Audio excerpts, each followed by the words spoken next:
Bueno, entonces, sin más preámbulos, voy a dar inicio. ¿Cuáles son esas alternativas de cara a los distintos planes de acción que las compañías deben empezar a diseñar y a implementar, no solamente pensando en la cuarentena en la cual estamos y cada vez más se extiende, sino de cara a, uno, la preparación para el levantamiento de esta cuarentena y el reinicio de cuarentena, ya no referido a la fase de transición, no de semanas, sino de meses, de semestre. Y ojalá no, pero también puede ser de año. Entonces, esto implica que de cara a lo que es nuestra estructura laboral, de recursos humanos, la plantilla de personal, etcétera, tenemos como empresas que generar y adecuar, digamos, la estructura que tenemos a las necesidades y volúmenes que vamos a tener o que prevemos que vamos a tener en lo que resta del año 2020, porque esos presupuestos y proyectos que hicimos el año pasado, en el último trimestre, de cara a planear este año, obviamente fueron alterados de una manera sustancial con lo que estamos viviendo hoy en Colombia y en el mundo. Entonces yo voy a ir sobre los distintos temas que hemos estado hablando en los distintos webinars, porque este es el tercer webinar que hago con ustedes en AmCham Barranquilla.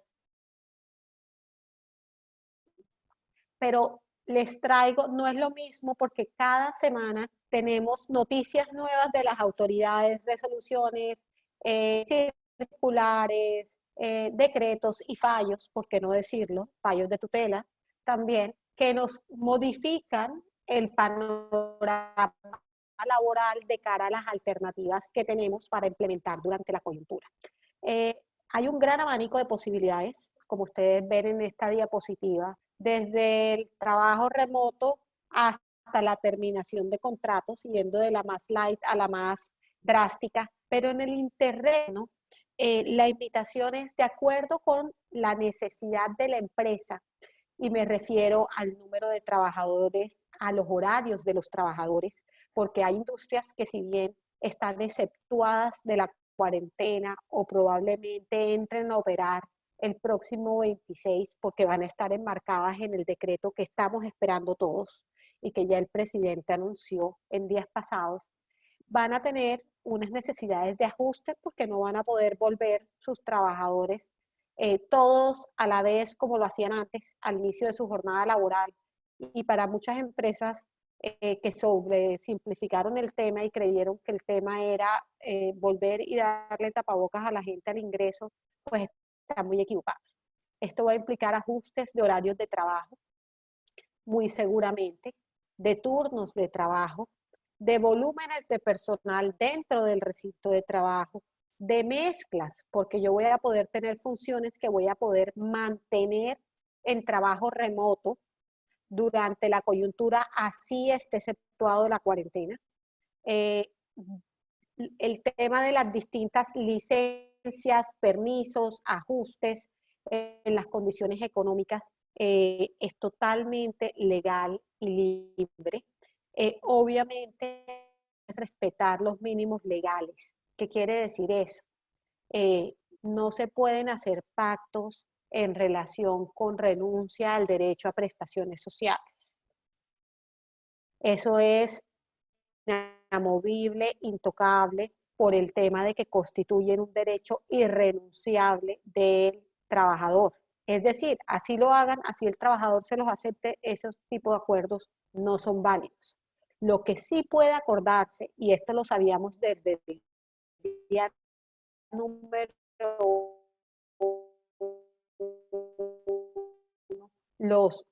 es perfectamente legal llegar a acuerdos para disminuir el salario básico. Es perfectamente posible, no es ilegal, no es una decisión unilateral de empresa, y la implementación de estas alternativas en su mayoría salvo obviamente las vacaciones por el decreto 448 y el tema de la posibilidad de enviar a un trabajador a residencia remunerada totalmente. Esas son las dos únicas alternativas, digamos, y el trabajo remoto que yo puedo ordenar unilateralmente. Pero todas las demás, las licencias remuneradas parcialmente, los acuerdos de disminución de salarios, la reducción de jornada con reducción de salario, la licencia remunerada compensable, y en esa me voy a dedicar, me voy a detener un poquito más adelante, requieren acuerdo con el trabajador. Si bien las normas no establecen que el acuerdo tiene que ser escrito, la carga de la prueba es del empleador, y lo que ya dicho en una conversación del Ministerio del Trabajo frente al juzgado laboral, por lo tanto, o frente a la UGPP. Por lo tanto, si bien desde la perspectiva técnica jurídica no es que tenga que constar por escrito, si no consta por escrito, va a ser muy difícil probarlo. Por lo tanto, la recomendación es acuerdos escritos frente a la dificultad de firma de los trabajadores, lo que llaman los americanos wet signature. Existen alternativas de aceptación vía un mensaje, correo electrónico, si tienen firma electrónica, obviamente con la firma electrónica, o imprimir y firman y escanean el documento. Todo eso es válido, porque lo que yo necesito es tener un medio de prueba. La concertación de beneficios convencionales para aquellas empresas que tienen convenciones colectivas. Hay incluso una invitación del gobierno, en la circular 33, que se expidió hace pocos días. En esta circular el gobierno lo que hizo no fue que generó nuevas medidas, porque hay un malentendido que quiero aclarar. Las medidas están dadas en la ley. Lo que está haciendo el gobierno es dando ideas, invitación a cuáles cree deben ser las medidas de cara a la coyuntura. Pero en ningún caso una circular es un decreto, ley o una ley, o modifica el Código Sustantivo del Trabajo. Tan es así que para efectos del tema del preaviso de las vacaciones, que era de 15 días y fue reducido a un solo día durante la emergencia económica, se requirió un decreto ley expedido por el presidente con las facultades que le dio la situación de emergencia para poder modificar temporalmente la norma vigente en el Código Sustantivo del Trabajo. Pero las circulares 21, 18, 30, y sale una circular sin queda clara para los que tenían alguna duda, porque para mí no existía duda al respecto, pero había quienes consideraban que todos los decretos de emergencia económica habían dejado de estar vigentes la semana pasada, toda vez que el primer periodo de expedición de decretos ley durante la emergencia se había vencido, porque el presidente tenía 30 días. Pero eso no es así. Los decretos de emergencia económica tienen aplicación durante la emergencia económica. Ahora bien, la emergencia económica, social y ambiental sigue vigente en el país y no se ha levantado. Por lo tanto, siguen vigentes los decretos. Ahora bien, hay medidas que, como la que vamos a ver más adelante, la de reducción de pensión, que fueron desde el decreto, están previstas con un plazo fijo dado por unos meses específicos. Entonces, no es que con el argumento de que la emergencia económica continúa, es posible argumentar que para los meses de junio y julio eh, se puede aplicar la reducción de pensión. No es así, lo vamos a ver más adelante. Pero una de las medidas, digamos, que se le ocurrió creativamente al Ministerio del Trabajo, invitar a los empleadores a utilizar en su pasada circular del viernes pasado, en la 33, fue las licencias remuneradas compensables, y por eso es la única, digamos, en la que voy a profundizar, porque todas las demás creo que las hemos estado revisando en el tiempo, y es en qué consiste esta licencia remunerada compensable. Esta es una licencia en la cual yo mantengo el pago del salario del trabajador, pero las horas que el trabajador no labora va a tener que trabajarlas cuando se retorne a la normalidad en horarios extraordinarios. Quiere decir que, por ejemplo, las empresas que comúnmente en Barranquilla daban algunos de los días de carnaval, que no son días festivos, libres, festivos me refiero a festivos a nivel nacional, y eso tiene una connotación jurídica de cara al tema de trabajo extraordinario y el pago de festivos. El carnaval, digamos, no activa el pago de festivos cuando se trabaja en los días hábiles de lunes a sábado. Pero las empresas lo que hacen es que le dicen al trabajador, te doy el viernes de carnaval libre, pero tú esas 8 horas que normalmente me trabajabas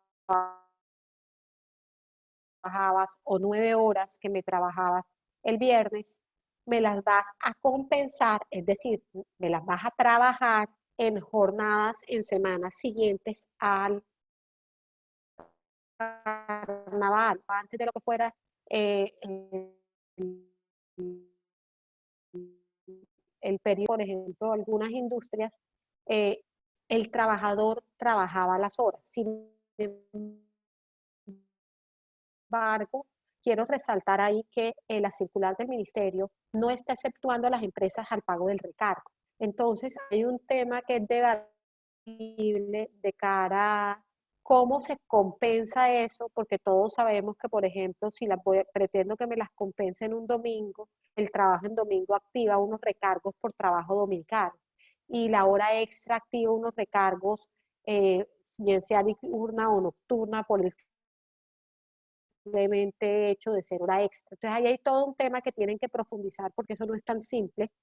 Y si bien el Ministerio del Trabajo está invitando a los empleadores a utilizar esa alternativa en la circular 33, les quiero contar que existen sentencias de la Corte, existe una sentencia de constitucionalidad de la Corte Constitucional de cara a, digamos, la posibilidad de solicitar la compensación y de cara a la, por ejemplo, la licencia por calamidad doméstica, señaló la Corte Constitucional que no era compensable, a pesar de que el código decía que era compensable.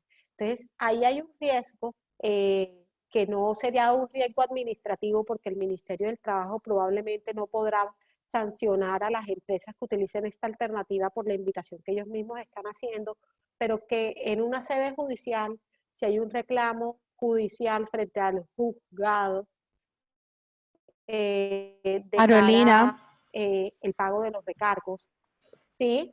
Carolina, disculpa que te interrumpa. Vamos a probar quitar tu cámara para ver si se escucha un poco mejor, ¿te parece? Por la Claro que sí. conexión. Ok. Me cuentan si se escucha mejor. Te escucho, te Sí, escuchamos se bien. escucha mejor. Vamos a seguir a ver si no se corta. Ok, me comentan, estoy viendo el chat si se corta.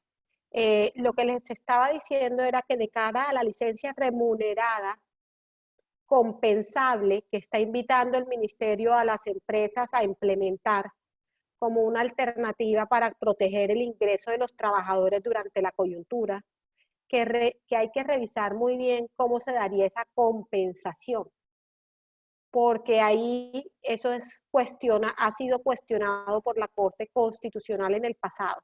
Entonces, quiero que se lleven ese punto de cara a los que están estudiando implementar esa medida. Hay otras medidas menos drásticas, como por ejemplo la revisión de beneficios extralegales. Perdón.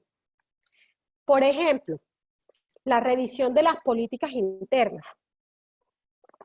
La circular del Ministerio del Trabajo, expedida el pasado viernes, da a entender que para yo desmontar o modificar beneficios extralegales que daba, como por ejemplo auxilios de movilización, auxilios de alimentación, auxilios de vivienda, auxilios de educación, tengo que necesariamente llegar a un acuerdo con el trabajador.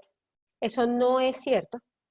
Hay que hacer un análisis en cada caso de cómo se pactó ese acuerdo, cómo se otorga ese beneficio, si está documentado en el contrato o en una política, si el empleador se reservó o no la posibilidad de modificar esos beneficios y si existe o no una obligación de acudir a un acuerdo con los trabajadores.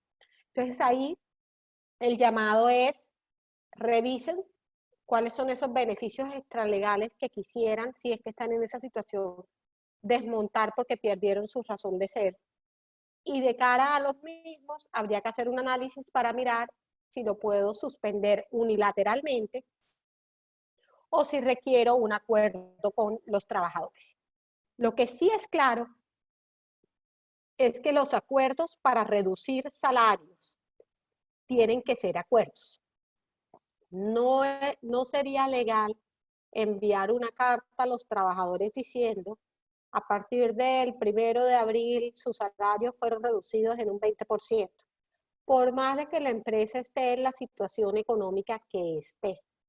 Ahora, hay un tema que hay que entender y es que mientras el trabajador está en una suspensión de contrato, pues obviamente no recibe salarios, entonces no hay salarios que reducir. Pero después de la suspensión del contrato, cuando retomemos actividades normales, si la empresa tiene una necesidad económica y desea reducir salarios o reducir jornadas con la reducción proporcional de salarios, cualquiera que sea la alternativa que quiera adoptar, va a requerir necesariamente llegar a acuerdos y esos acuerdos deberán documentarse por escrito, al igual que los contratos de trabajo, asumo, están pactados por escrito, así sean indefinidos. La negociación de los acuerdos colectivos.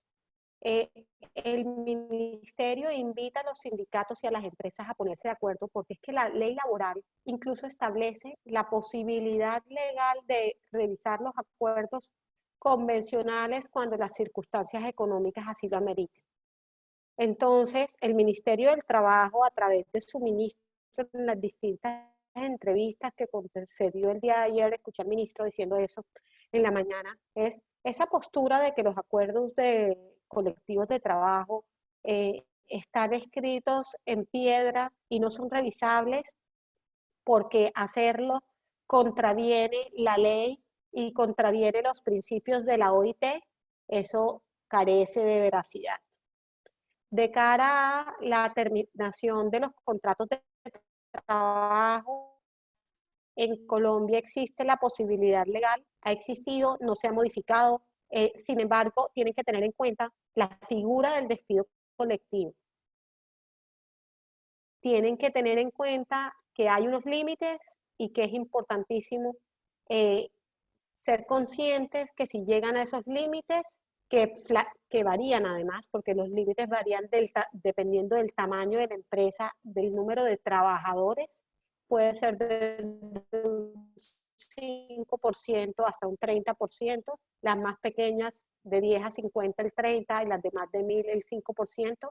Si activo un despido colectivo, voy a requerir una autorización previa del Ministerio del Trabajo y todos sabemos que ese tipo de autorizaciones son engorrosas, toman mucho tiempo de obtener, por lo tanto es una salida poco eficiente. La invitación es, si voy a reestructurar, es mejor hacer una reestructuración que implique acuerdos económicos, así yo tenga que postergar en el tiempo esos acuerdos. Es decir, las empresas que tienen que hacer reestructuraciones están pensando la posibilidad de diferir en el tiempo el pago de las indemnizaciones o de los bonos de terminación a la finalización de los vínculos contractuales de manera de poder cumplir, porque el problema aquí es de protección de la caja. Y las empresas que están tomando como primera medida una reestructuración, les digo que eso lo que hace es acabar con la caja porque activas el pago íntegro de la prima, de las cesantías, de los salarios, de los intereses de cesantía, de las indemnizaciones o de los bonos de terminación acordados a la fecha de terminación. Entonces, de pronto no es la mejor forma para cuidar la caja si lo que necesito es cuidar la caja en 2 meses o en 3 meses. hay alternativas más eficientes desde el punto de vista económico. Lo otro es, ¿cuáles son esos beneficios que se han creado para las empresas? Y hay uno que fue expedido recientemente, que es la reducción temporal de aportes a pensión, que vale la pena entrar a mirar detenidamente y en qué consiste, porque creo que hay una gran confusión de cara al mismo. A ver, la reducción temporal de aportes a pensión es la posibilidad, es una posibilidad, aclaro, no es una obligación, de que el empleador, y ahí hago énfasis, el empleador decida, no es el trabajador el que decide, es una facultad del empleador decidir acogerse a este beneficio y reducir su carga y la del trabajador del aportes a pensiones durante los meses de abril y mayo, que todos sabemos que la seguridad social de abril se paga en los primeros días de mayo y la de mayo en junio, dependiendo de los dígitos del NIT, etcétera, tenemos fechas de pago, ¿verdad? ¿En qué consiste? Normalmente la cotización básica a pensiones de un 16%. Lo que hizo el gobierno fue reducirla a un 3%. Ese 3%, ¿cómo se paga? El 75% a cargo del empleador. El 75% de ese 3% es un 2.25%. Entonces el empleador mantiene un aporte del 2.25 y el empleado un aporte del 0.75. Ese 0.75 corresponde al 25% del 3% que va a ser la cotización, lo cual es una disminución sustancial de las cargas para los dos, tanto para el empleador, que reduce, pasa de un 12 a un 2.25, luego reduce su carga en un 9.75. Y es una reducción importante porque todos sabemos que incluso los que utilizamos la medida de la suspensión del contrato de trabajo de cara a atender la coyuntura, durante los periodos de suspensión se sigue causando el aporte a pensión conforme al IBC anterior a la fecha del inicio de la suspensión. Luego quiere decir que se mantenía esa carga del 16% sobre el IBC del trabajador. Este decreto 558 nos redujo la carga no solamente de cara a los trabajadores activos, sino también de cara a los trabajadores que están suspendidos. El IBC no cambia, uno sigue reportando el IBC correspondiente. En la planilla no va a haber un cambio del IBC. El ingreso base de cotización va a continuar siendo el mismo. Si yo tengo el trabajador activo, porque el trabajador está teletrabajando, por ejemplo, o trabajando en casa, cualquiera que sea la modalidad de trabajo remoto, yo voy a reportar su IBC de cotización, que va a ser su ingreso básico y su ingreso variable si es que hubo ingreso variable. Lo que va a pasar es que el porcentaje es lo que se reduce. Y la gran pregunta o preocupación de los empleadores y los trabajadores válidamente es, ok, pero ¿qué va a pasar con mi derecho a pensión? Y lo que dijo el decreto, o lo que estableció el decreto, es esas semanas de cotización correspondiente a los meses en que se reduzca el aporte a pensión, que si la empresa se acoge a que sean los meses de abril y mayo, serán 8 semanas. Esas 8 semanas, si la persona está en el régimen de prima media con prestación definida, que es el régimen, digamos, administrado por Colpensiones, si la persona en el futuro va a acceder a una pensión de un salario mínimo y ninguno de los que estamos hoy podemos adivinar cuál va a ser nuestra pensión si estamos, digamos, a más de 10 años de pensionarnos. Si va a ser de más de un mínimo o de menos de un mínimo no puede ser, porque sabemos que en Colombia mesadas pensionales inferiores al mínimo no hay. Pero lo que sí tenemos claro, si miramos hacia atrás la estadística, es que más del 80% de las pensiones en este país son de un salario mínimo. Es decir, es una minoría la que en este país tiene acceso a una pensión por encima de un salario mínimo. Y la medida contempla que para todas esas personas de un salario mínimo, cuya pensión o mesada pensional va a ser de un salario mínimo, las semanas de cotización durante estos periodos de reducción sí se les van a avalar.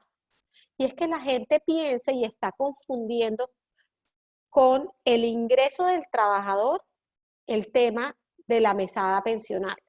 Porque lo que yo he oído en algunos medios que es antitécnico, diciendo es que los trabajadores de más de un salario mínimo están afectados con este decreto porque les va a tocar trabajar 8 semanas más. No es cierto. No es absoluta la afirmación. ¿Por qué?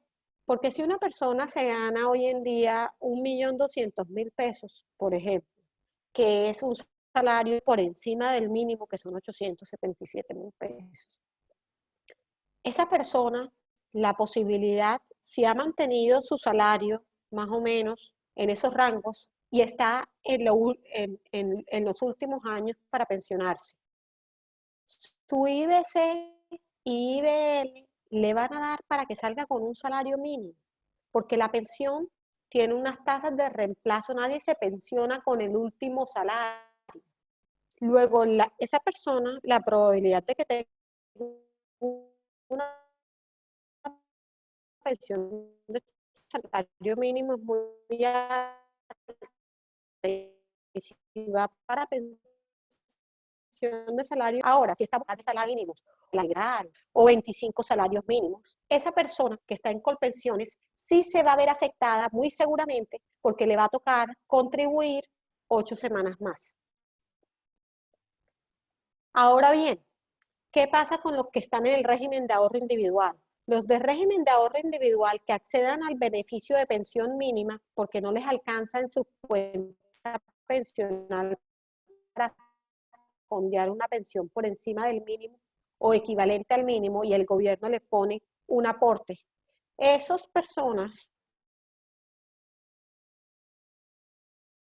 obviamente de acceso al beneficio de pensión mínima. De todos aquellos que tienen en su cuenta pensional recursos suficientes para tener una pensión superior al salario mínimo, obviamente, como las reglas en el régimen de ahorro individual en los fondos privados es que dependiendo de la plata que tengas ahorrada, va a ser tu mesada pensional, obviamente en la medida que no aportaste, porque este 3%, señores, que se mantuvo la cotización, ¿a qué está destinado? No está destinado a la cuenta pensional. O sea, no va a ir en el caso de los de RAIS, de régimen de ahorro individual a su...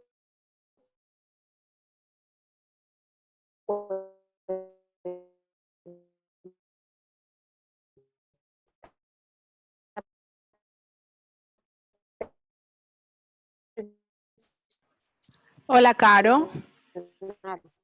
Va a ir a 25%, ni de otro 3.75% que él Carolina, pagaba, que entraban a engrosar disculpa. proporcionalmente su cuenta de ¿sí? Caro, se perdió por Perdóname, Mafe, ¿me escucha?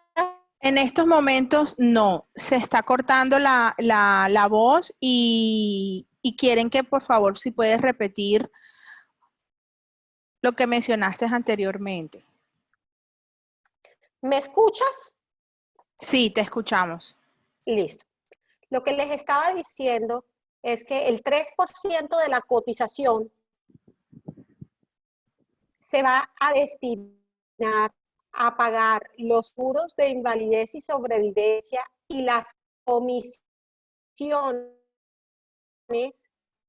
que entran a las arcas de las AFPs privadas y de Colpensiones. No se va a destinar a las cuentas de ahorro individual de los trabajadores, lo cual quiere decir que un trabajador que tiene su afiliación en un fondo privado de pensiones y pertenece al régimen individual, obviamente durante las 8 semanas que no haga cotización ni él, ni el trabajador, ni el empleador, no va a tener ese capital en su cuenta. Entonces sí hay un impacto para las personas de ingresos medios, altos y altos en el sistema de pensiones. Pero las personas de ingresos medios, bajos y bajos están protegidas porque esas personas usualmente acceden a una pensión de un salario mínimo.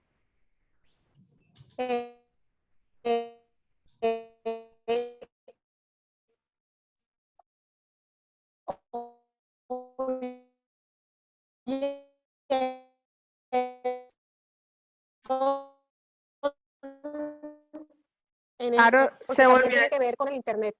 se volvió a interferir. Ok, voy a tratar de mover el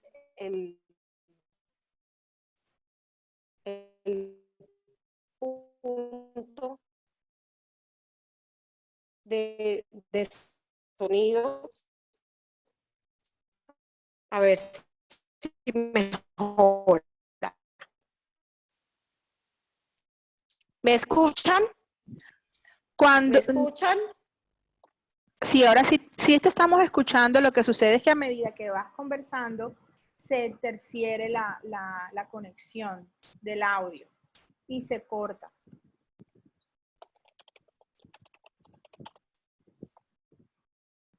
Listo. Ahora, pues haré lo posible porque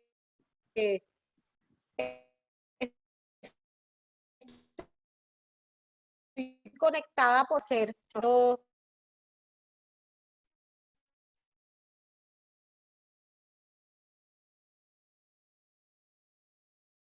les pido excusas.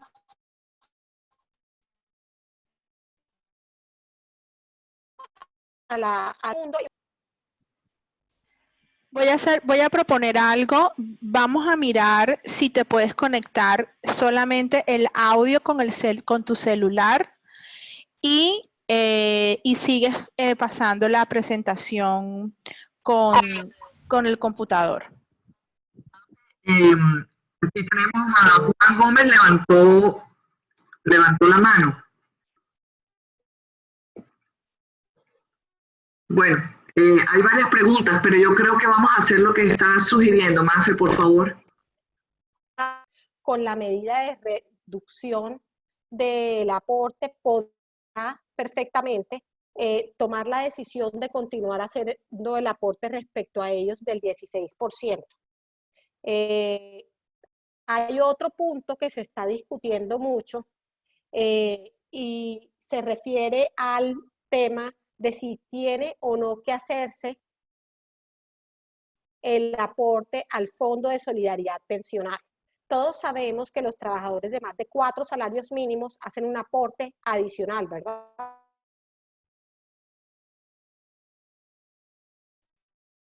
Que puede ser del...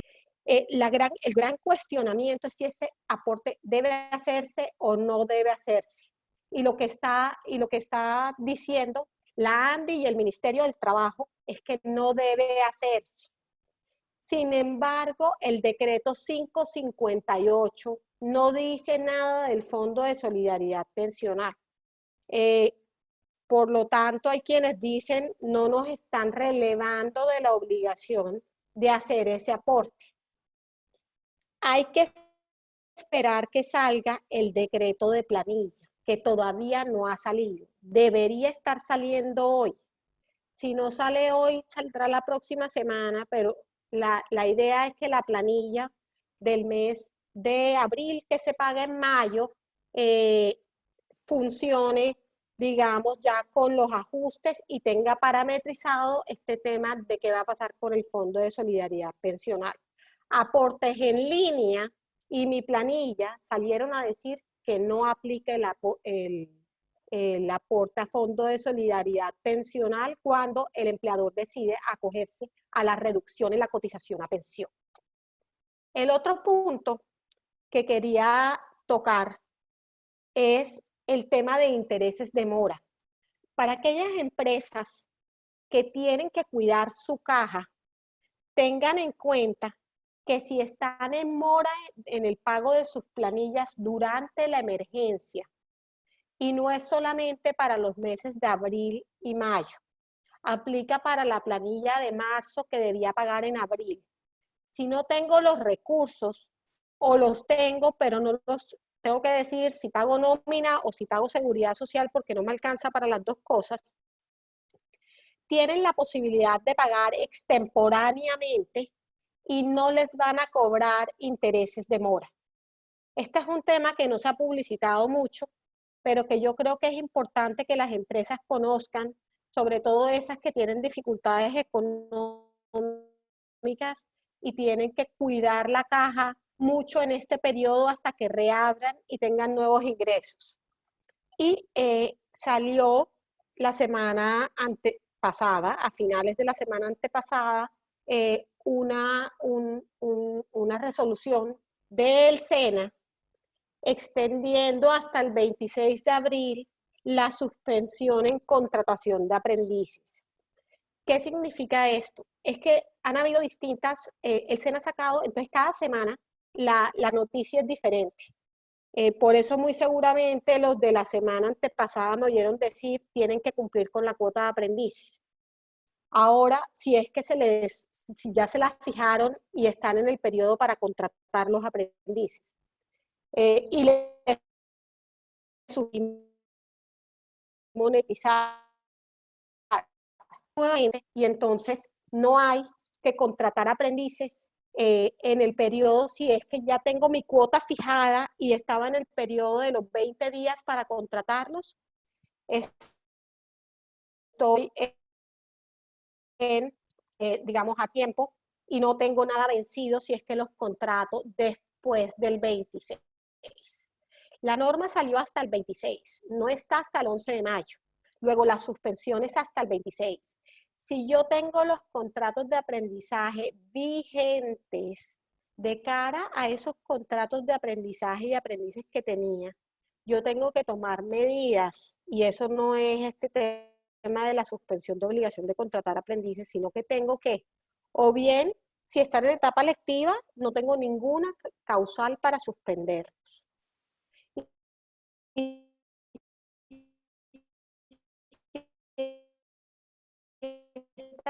Voy a tener que llegar a acuerdos, suspender, es que tengo a todo el personal en vacaciones, que es una causal que está en la página web, o suspenderlos pidiendo la autorización del líder de contrato, que es lo más seguro, o si no la logro obtener, asumiendo el riesgo que no me acepten la suspensión por fuerza mayor. Esas son, digamos, las posibilidades que existen de cara al tema de aprendices. De cara a los trabajadores, las medidas que se han adoptado son las mismas, no hay ningún beneficio distinto al retiro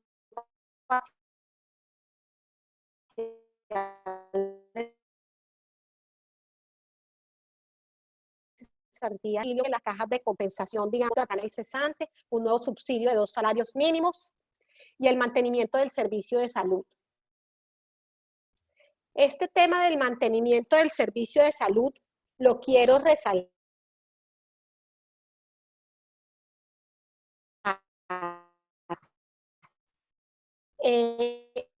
Todas las emergencias,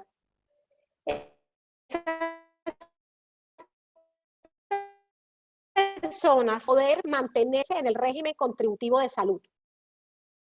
Es decir, así la persona le termine el contrato de trabajo y deje de hacer la cotización como empleador, la ADRES le va a pagar a la EPS la contribución para que esa persona se mantenga en el régimen contributivo. Luego, si yo le termino el contrato a un trabajador durante el periodo de emergencia, él va a continuar teniendo cubrimiento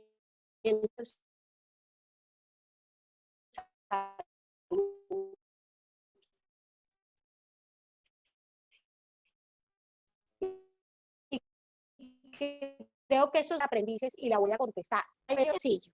Si el contrato de aprendizaje ya está vigente, es decir, ya tienes contratado tu aprendiz, tú tienes que definir si lo suspendes o si lo mantienes vigente. Si lo vas a suspender, tienes que reportarlo en la plataforma y tienes que escoger la causal de si es que tienes si cerraste la operación o suspensión por fuerza mayor. Tienes esas dos alternativas. Ahora bien, si no has contratado el aprendiz, ahí es donde te aplica la suspensión de término, porque normalmente uno tiene 20 días para contratar el aprendiz. Esos 20 días no te están corriendo porque el término está suspendido. Luego de aquí al 26 de abril, si no has contratado el aprendiz, no te van a imponer sanciones.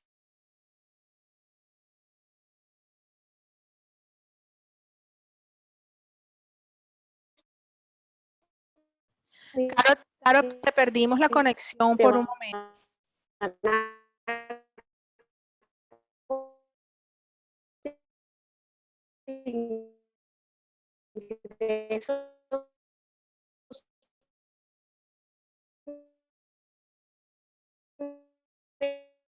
Medios y altos, semanas dejadas de alto.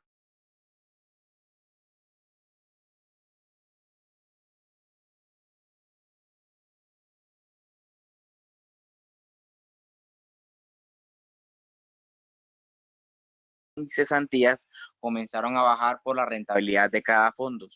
Según Colfondo, es el fondo que más rentabilidad en las cesantías, que da el 11%, pero ahorita está dando menos. ¿Por qué? Por toda la desproporción y bajas en las acciones de cada empresa. Como estos cotizan en bolsa, por ello. Entonces, la pregunta mía ¿es necesario ahora? O sea, yo lo miro desde la parte también le pongo un poco de malicia. Le pongo un poco de malicia, es porque mucha gente, si tiene 10 millones en cesantías, por un ejemplo, ya no tiene los 10 millones, tiene mucho menos por la depreciación que ha tenido la plata en el fondo. Entonces, ¿no Pero crees depende, Juan. Lo que pasa es lo siguiente, no nos olvidemos, o sea, entiendo tu punto. Hoy en día los portafolios de los fondos de cesantías que de la realidad económica mundial, eso es una realidad. Pero las cesantías, digamos, si bien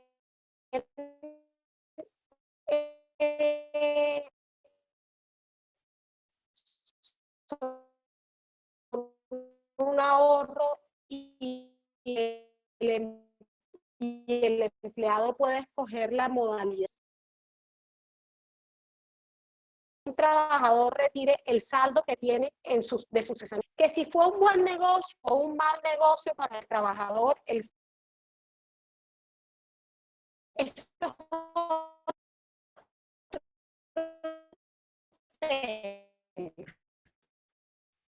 pero 10 millones de pesos en su cuenta de cesantías, que demuestra que tiene una reducción de 1 millón de pesos en su ingreso y retira 1 millón de pesos, lo va a poder hacer. Y es perfectamente legal y los fondos de cesantías tienen la solvencia para devolverle a los trabajadores. No se escuchó absolutamente nada, se entrecortó todo. Por favor, mantengamos todos un poquito de paciencia. Sabemos que todas las plataformas, inclusive a nivel nacional, están fallando. Y yo preferiría que pongamos todas las preguntas en el chat para que en lo posible podamos responder en orden y poder tener la mayor cobertura. En caso de que se nos corte, sí les agradecemos todas sus consultas, inclusive por correo, que estoy segurísima que la doctora Carolina podría responder, ¿ok? Pero tengamos todos paciencia porque nos están informando que los otros webinars que están en este momento a nivel nacional se han quedado todos hasta sin señal. Entonces, no sé si me escuchan.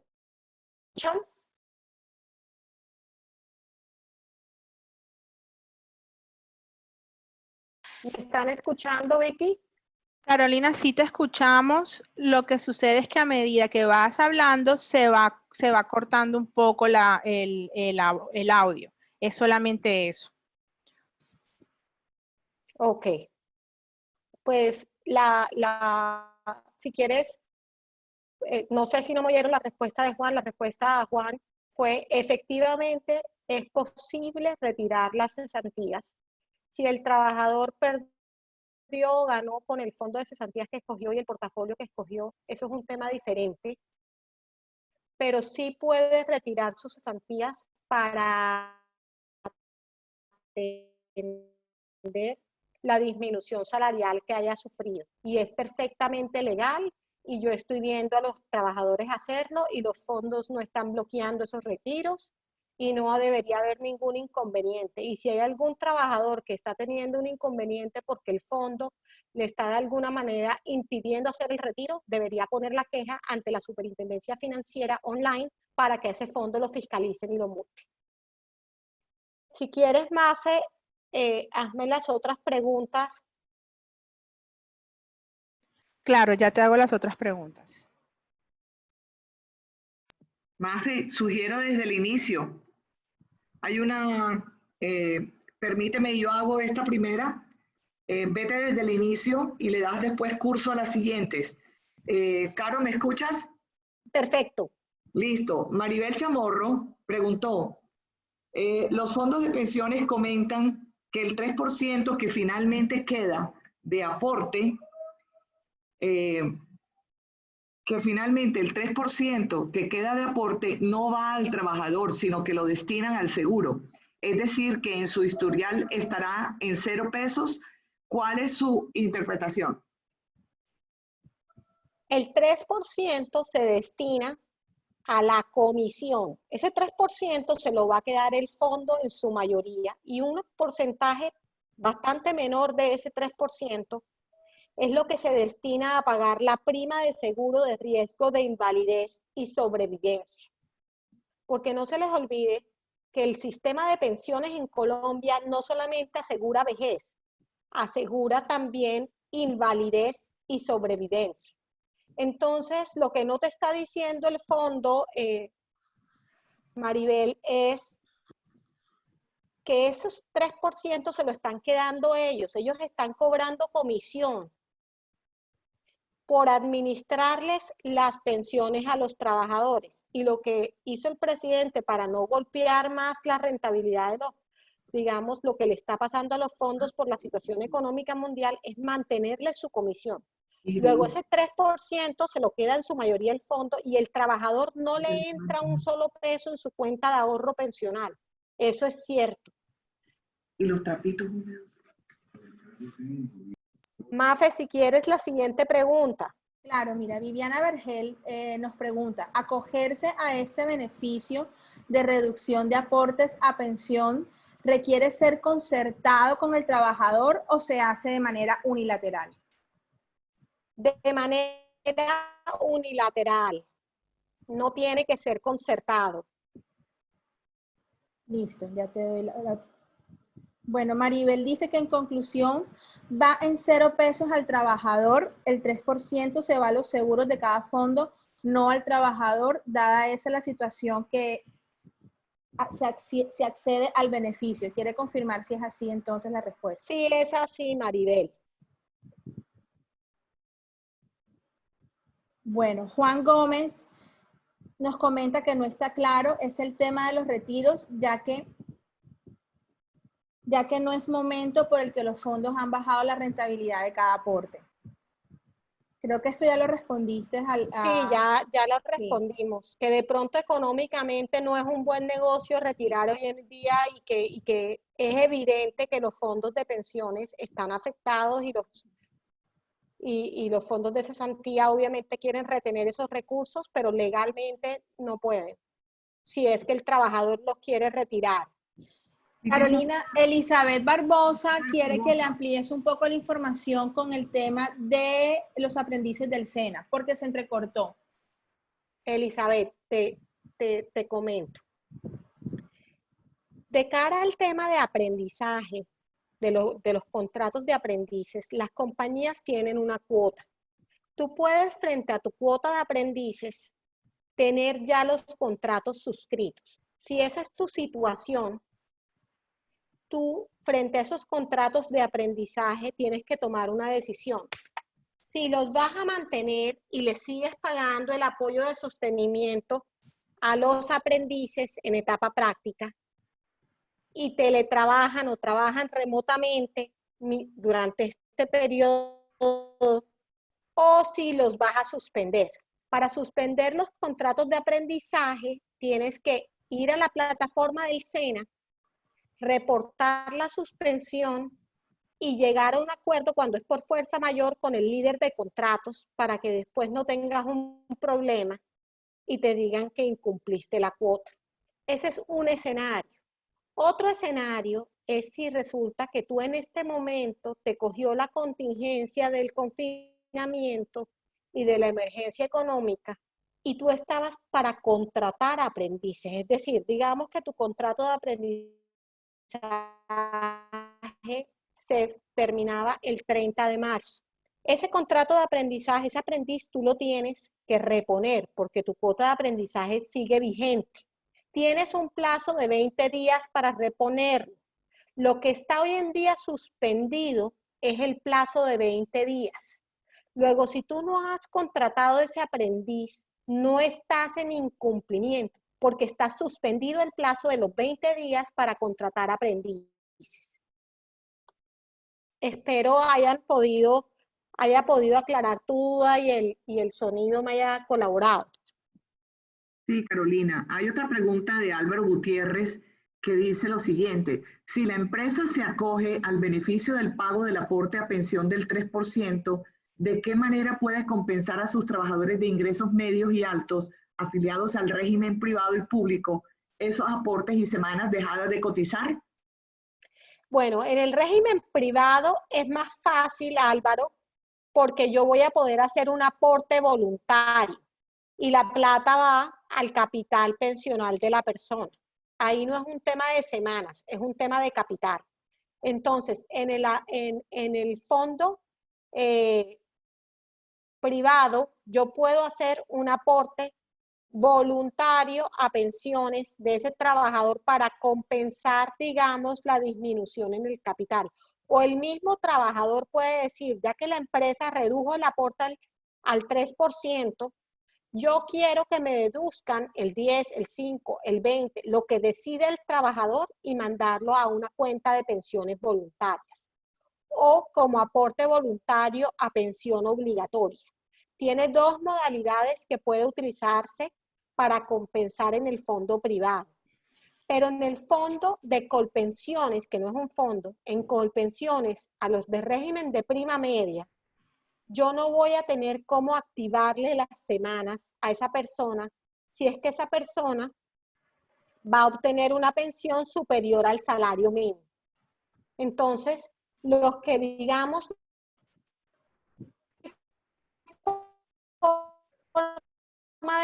que muy seguramente su pensión es superior a un mínimo. Esas personas les va a tocar contribuir 8 semanas más para activarlas y obtener, digamos, su pensión y cumplir con las 1.300 que se requieren. Gracias, Carolina. Tenemos otra pregunta. Javier Ruiz nos hace, ¿se pueden hacer los pagos a los aportes a pensión parcializados, unos con el 16% y otros con el 3%? En principio, lo que digamos, los operadores de planilla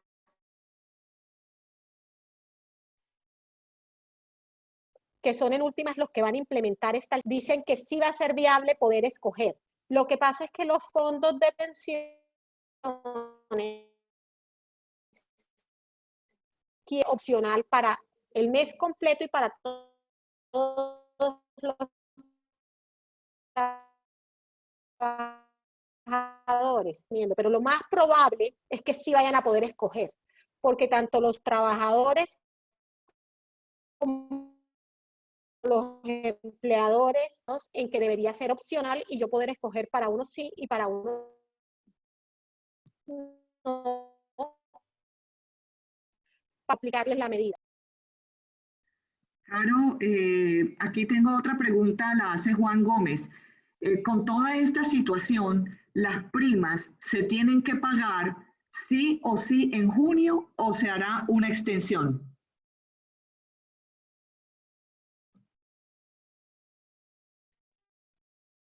No Carolina. un cambio. Vicky, perfecto. ¿Me escuchas? Se te escuchó entrecortado lo que estabas respondiendo. ¿Podrías repetirnos?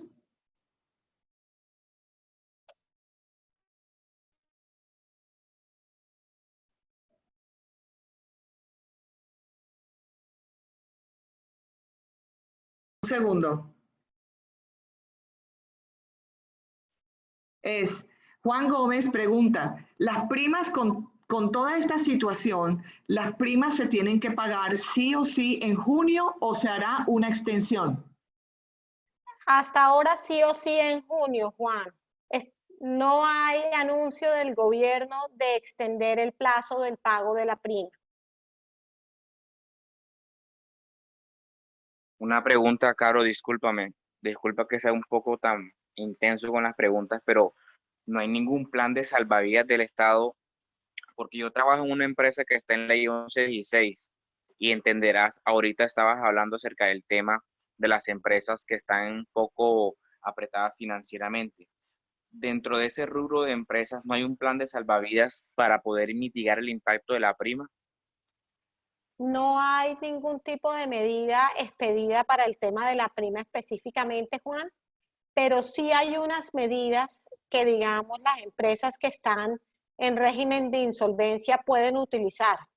Y sí han habido pronunciamientos no laborales, es más desde la óptica comercial, que regulan el tema. Entonces sí hay unas medidas, pero ya no es un tema de cara al tema laboral, no hay medidas. Lo que hay es medidas de cara a la organización del tema de la insolvencia. Si quieres, con todo gusto, te puedo facilitar información de ese punto. Muy bien.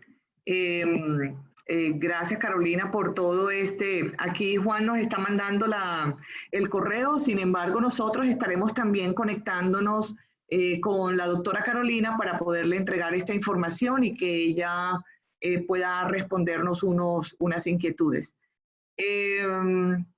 Pues yo creo que se ha cubierto mucho, no tenemos más preguntas. Creo que se ha ampliado bastante la información. De todas maneras, queremos a ustedes agradecerles su paciencia, su participación. Esta parte tecnológica hoy nos ha fallado un poco, pero sabemos pues que las plataformas hoy están totalmente congestionadas y están rebeldes. Ok, seguimos teniendo varios correos interesados en obtener información, de manera que estaremos conectándonos con la doctora Carolina, enviándoles también los contactos de ella y de su oficina, Pose Herrera Ruiz.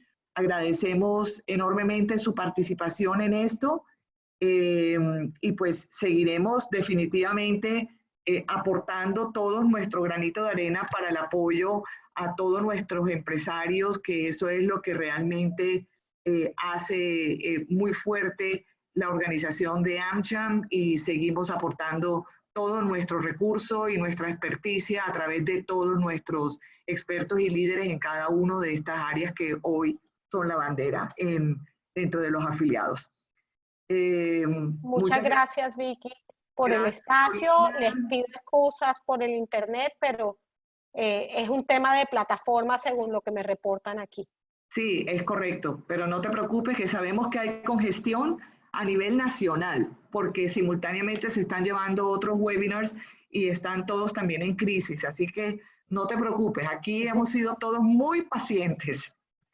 Bueno, Bueno, hasta luego. muchísimas gracias y estaremos nuevamente en contacto. Y saben ustedes pues que una vez que tengamos las actualizaciones y permanentemente cualquier decreto, sabe la doctora Carolina y Pos Herrera que tienen el espacio para poder entregar toda esta información a todos ustedes, nuestros empresarios. Muchísimas gracias. De nada, a sus órdenes. Chao. Gracias. Hasta luego.